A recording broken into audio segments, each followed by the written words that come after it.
वेळेवर सगळं भेटणं इतकं गरजेचं आहे का? मोठी लोक आपल्याला सारखं आधीपासून सांगतात, ते खरंच इतकं बरोबर आहे का?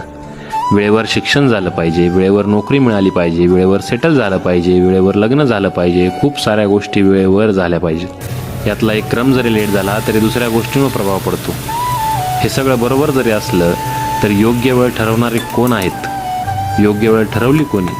प्रत्येकाचं आयुष्य वेगळं, नशीब वेगळं, आणि ज्यांच्या पुढे जन्म घेतला ते आईवडील वेगळे आणि त्यांची परिस्थितीही वेगळी. मग सगळ्यांची वेळ सारखीच कशी असणार? कोणी गाजवत असणार तर कोणी झुंजत असणार.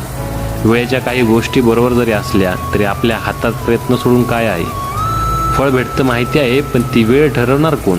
25चा पुढं वय गेलं की वेळ जास्त कळू लागतो.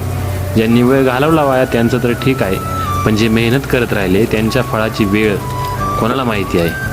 तुकाराम महाराज यावर सांगतात, जन्माला येणं दुःख, फळ भोगणं संचिताचा भाग.